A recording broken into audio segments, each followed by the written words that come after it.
Brace yourself. You're about to enter the SKOLHole, where we talk anything and everything Minnesota Vikings. Don't forget to bring a change of clothes. It might get dirty.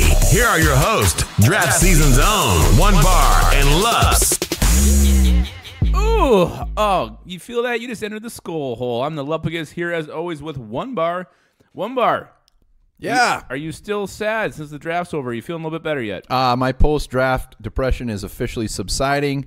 I'm over it. I've actually started even to look at the 2020 NFL draft and possibly the 2021 NFL draft. So it's over. You're dipping your balls in the future a little bit. I'm dipping them way in the future.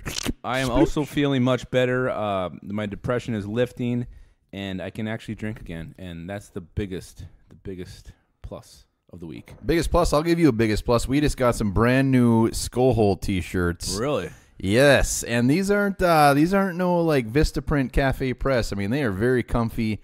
It's like half cotton, half poly. I don't know. Ooh, it's like the tri-blend. It's the ones that feel really good against the skin. Do you have any that are cut off at the midriff? No, but we got them available. So hit me up on Twitter. Go to the site, hit me up, and we'll see if we got your size.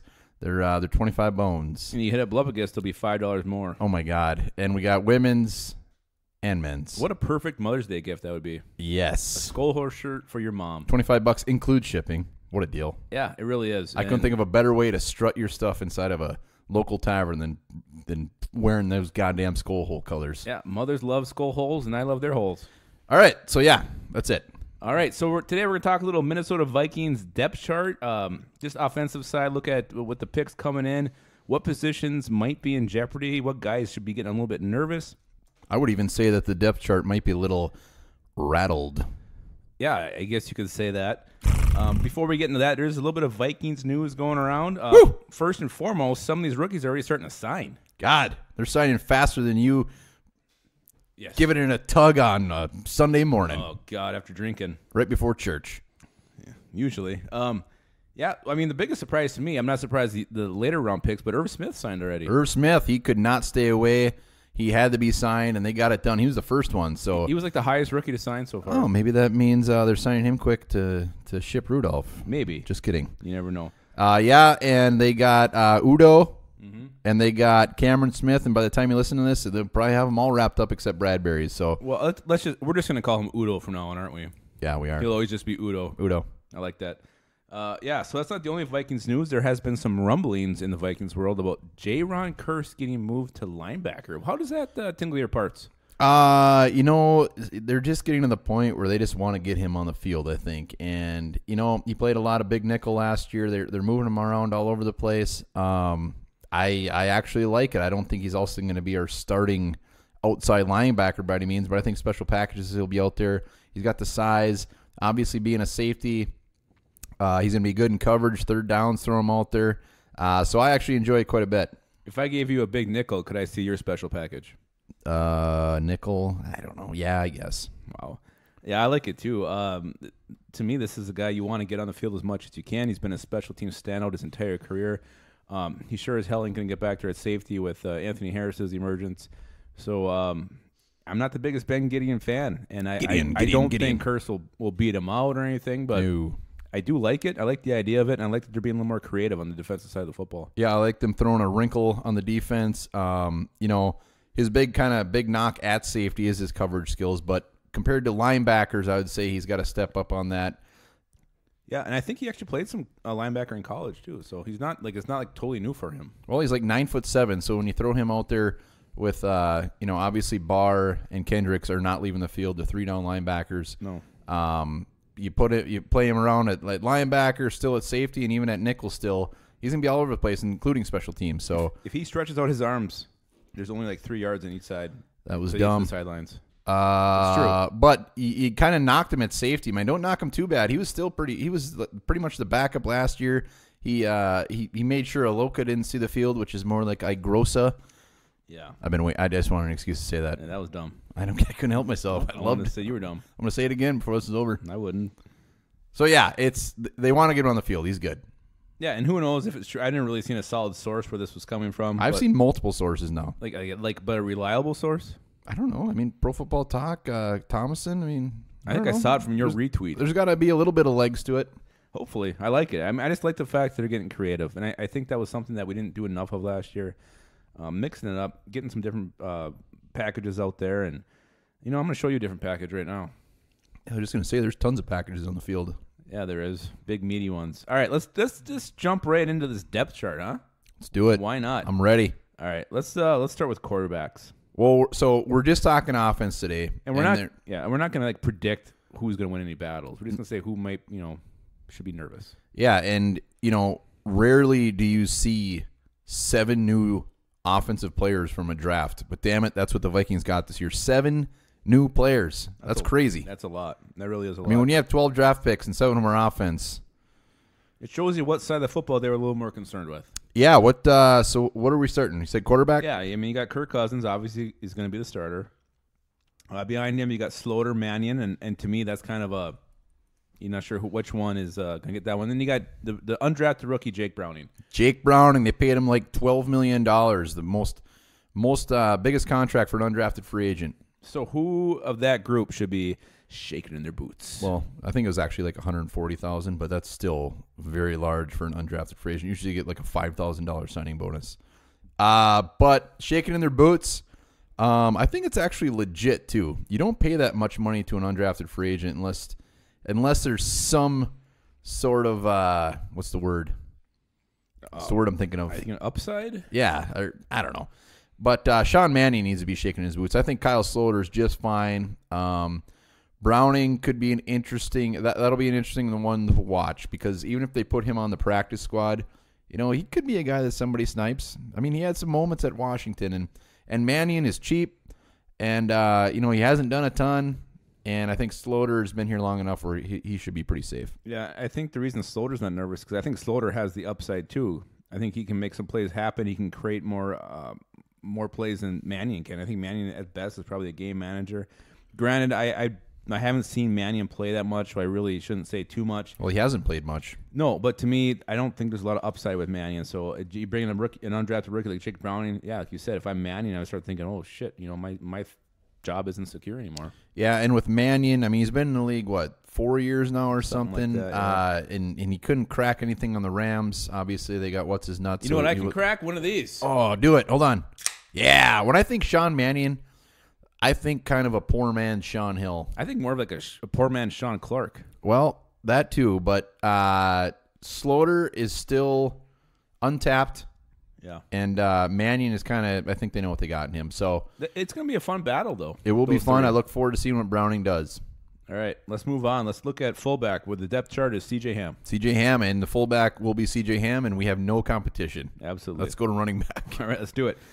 Delvin Cook, rookie Alexander Madison. Yeah, baby. Mike Boontang, Amir Abdullah, your boy. Woo! And I guess Rock Thomas is still there. Yeah, and when all is said and done, we're going to have 3 of these guys. And, I'm not even considering Rock Thomas really on the team anymore. Maybe that's a little premature. Yeah. But, been there.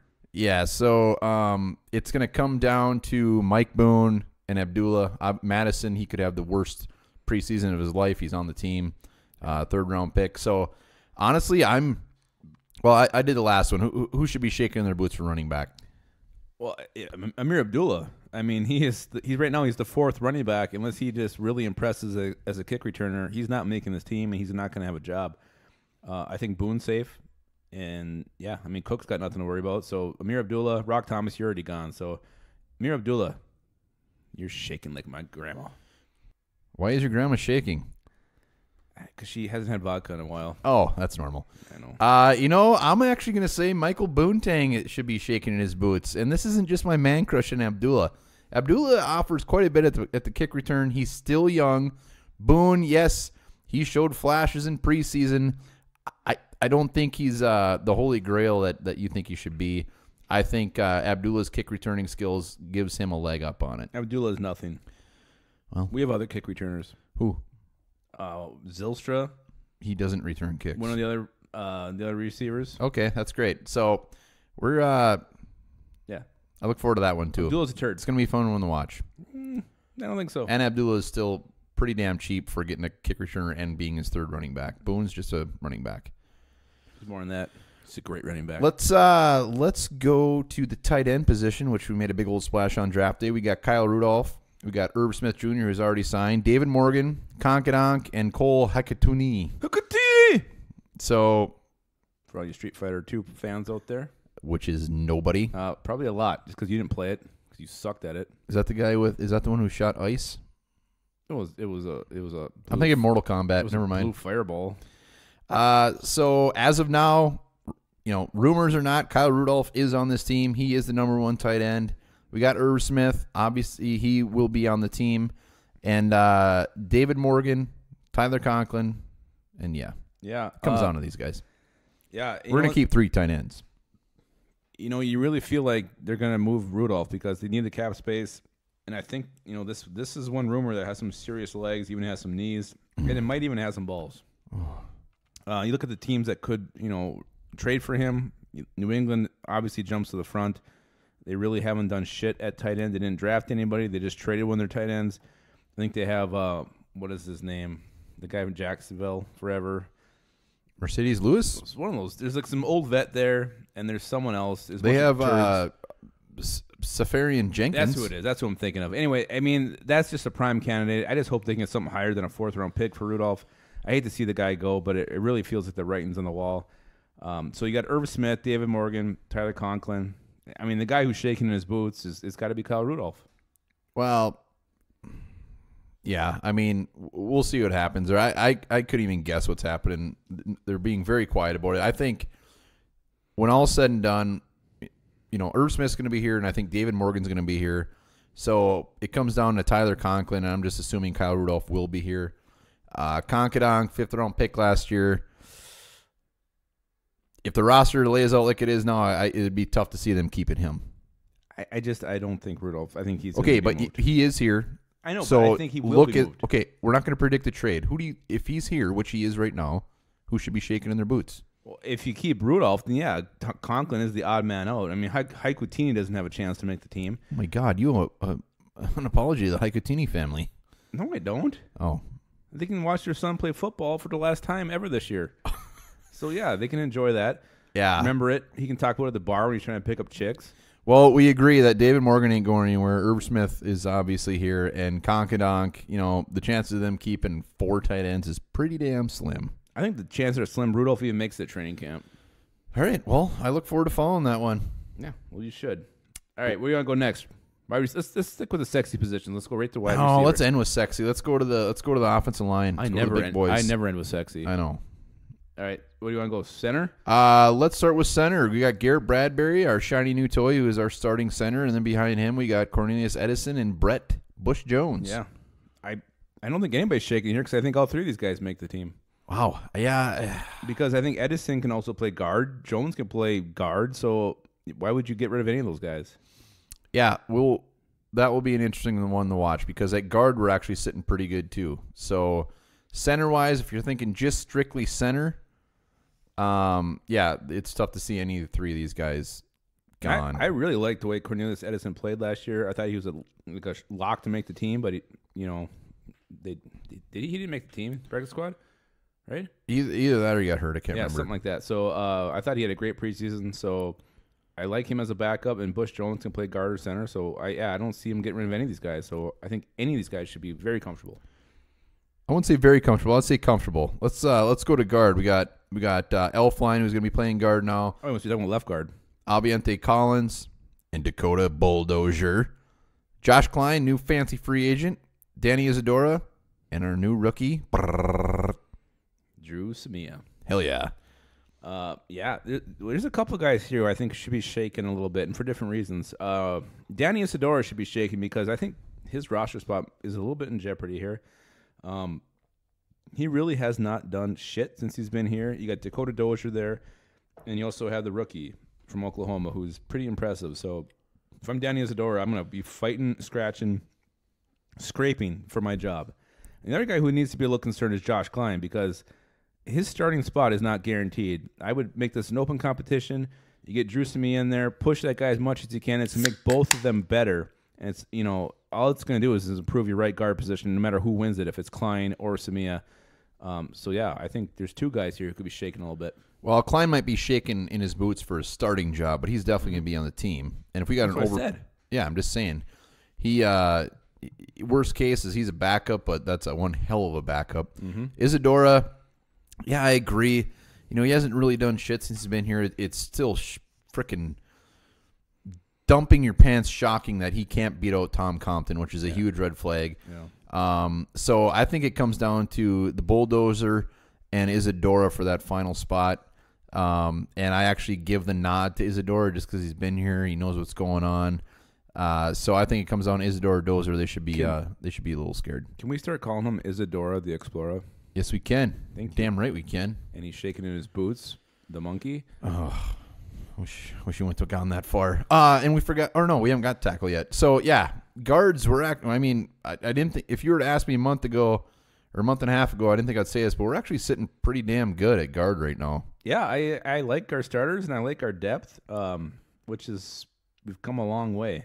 So good job by Rick Spielman bringing in some more talent. So yeah,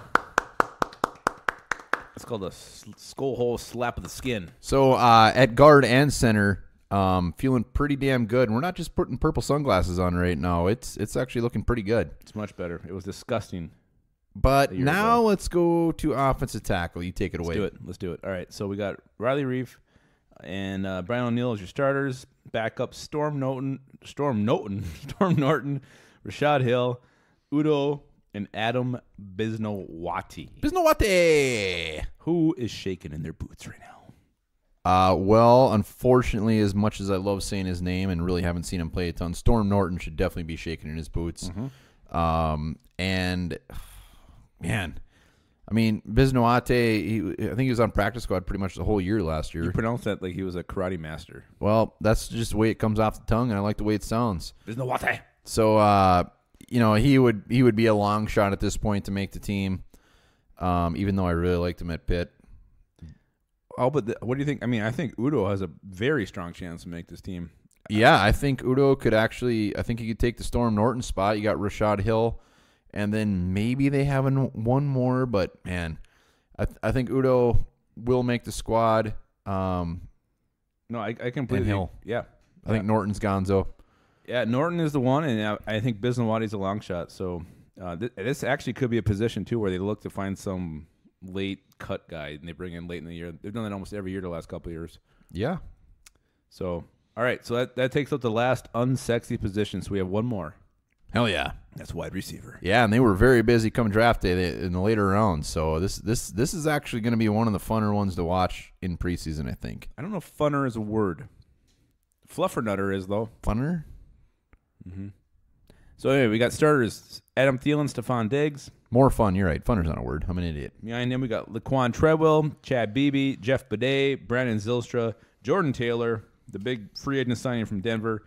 Then we got Olabasi Johnson, who that girl at the bar told me was a great football player. Then we also have Dylan Mitchell from Oregon, the Duck. Quack. Fucking quack. Well, let's be clear. It's not Olabasi. It's Kilabasi. I think we did. Oh, I think we talked about that last pod. Kilabasi. So get it right. All right. Thielen, Diggs, in my mind, are the only two that should not be shaken in their boots. That's it. I agree. They have concrete socks on. From here on out, it gets real yummy. It's real murky. It's murky. I mean, generally we keep 5 receivers. I think we've kept 6 at times. So all these little bastards are going to be scraping for a spot. Okay, let's not call them little bastards. Well, this is going to be a fun one. It is. And not even just wide receiver 3, 4, 5. I mean, it's all wide open, and it should be wide open. Treadwell has been nothing but disappointment since he's been here. What are you, Creed? What do you mean? Keep saying wide open. Oh, well, it is. And then you got arms wide open. Chad Beebe, who he has shown some flashes. Jeff Bidet hasn't shown a lot of flashes. Zylstra's made a catch here or there. Jordan Taylor's had a couple moments in Denver, but he's kind of the new guy there, the new blood. And you got the 2 rookies. So to me, it's hard to say who's shaking. If I'm Treadwell, if I'm Beebe, if I'm Bidet, Zylstra, and then I'm obviously shaking in my boots because they're bringing in 3 new guys to compete with me for my job. So I think there's 4 guys there who should be shaking. You can't really I don't think the rookies and the free agent is going to be shaking, but they're coming into. Oh, you're damn right they're going to be shaking. I think shaking with excitement because they're going to fight. They're going to try to steal these guys' jobs. Wow. All right, you want to hear the one bar breakdown of the wide receiver, the premature rundown? Not really, but I will. Oh, I think Treadwell is gonzo. I think he's gone. I think Beebe makes the team. I think it comes down to Jordan Taylor or Zylstra. I don't think Zylstra should be safe by any means. I can't believe he made the team last year. I think the rookies. The more I watch Dylan Mitchell, I think he's going to be. I think he's going to be a late round gem. He might not put up huge numbers, but I think he makes the team. Yeah, he's no Tom Dillon. Olabasi is a big question mark, and Jordan Taylor I think will make the team. I don't think he's going to make. Be a number 3 receiver by any means, but I think he makes the team strictly on his size and his ability in the red zone. So my biggest thing, and Jeff Bede, he's just a big question mark. He doesn't really, we haven't seen a ton of him. Didn't he get hurt last year and then we put him on the practice squad? So he could come out and have a good preseason. He was really good at Oklahoma. I love this guy. But I think Treadwell, Zylstra should be the 2 guys that are really shaking. Yeah, this is probably the camp battle to pay the most attention to because there's just so many jobs on the line, and there's so many question marks. I think these rookies, Dylan Mitchell and Kilabasa. There you go. All have. It's not Kilabasa, it's Kilabasi. Kilabasi all have the same shot. I think their shot is almost as good as Treadwell's to make the team, and this should be wide open. I hope it's wide open.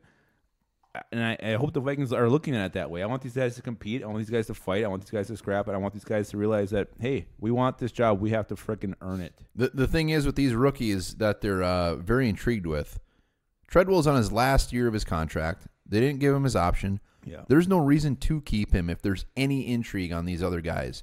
So this is the year that Treadwell is more expendable than others, the way I see it. Yeah, and I agree. I don't think you can get anything for him at this point. If he would have been traded, I think it would have happened by now. So I think he's going to probably be. You could get a hungover bloody shit for him, maybe.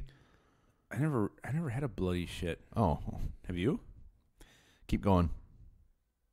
I'm sorry, your bloody shit really threw me off. No, he'll probably get cut if he can't make the team. Maybe he does. Maybe he has a great preseason, catches everything in sight, and he freaking wows everybody and makes the team.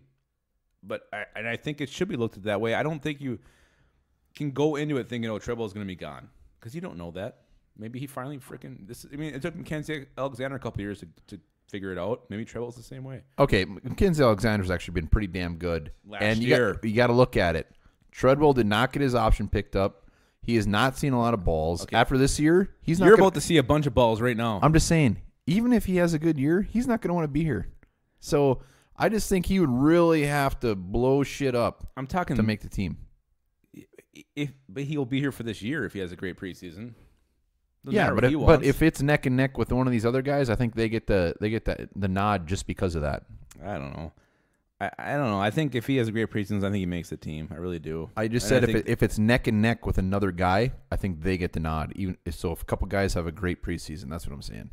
I think if Treadwell is above average, I think he'll make the team. I think they like his experience because every guy after Treadwell has basically nothing. I mean, Beebe has a pew or two of experience. Zylstra has a little bit. But no one else really has anything. I mean, Taylor has some in Denver, but he has nothing with this offense. Well, you're giving him way too much credit to say he's going to have a great preseason. If he does, I didn't say he's going to. Hey, I wish you well on this journey. I didn't pound the table and say Treadwell will have a great preseason. I said if he does, then I think he's probably going to get that spot. But you said he didn't pick up his option. Half that 2016 draft class didn't get their 5th-year option picked up. Yeah, and they suck, and they won't be re-signed. Big freaking drafted turds. So so that is the offensive depth chart. We're gonna come back probably Sunday with the defense. Even though we had 5 guys, they're still mixing that up quite a bit on defense for rookies. Yeah, and of course a long snapper who's handsome as hell. I think he should be like in the new NSYNC if they ever redo that. I don't know if he can sing. But he's got all 10 fingers, which I know someone doesn't. I bet he can dance. And just remember, do not forget about that SKOLHole T-shirt. You hit me up on Twitter, Matt_Falk FALK, or go to the SKOLHole site. And remember, you order it from me, it'll be $5 more, and I'll go buy a couple of things of milk at Holiday. Did you say you're going to charge him $5 more? Yes. Oh wow, I sure did. All right, there you go. All right, guys. Hey, if you're ever sitting around, maybe you're walking down the street and it's early in the morning and a truck drives by and you hear Love Hurts by Nazareth blaring out that stereo. You know what? Don't judge that guy because that guy is probably going through a rough breakup right now. Who else would blast that beautiful ballad by Nazareth that early in the morning unless the love of his life just broke his heart? So don't judge him. Feel for him. And maybe, you know what? Listen to the song yourself. That's funny because in my experience, love doesn't hurt. Love squirts.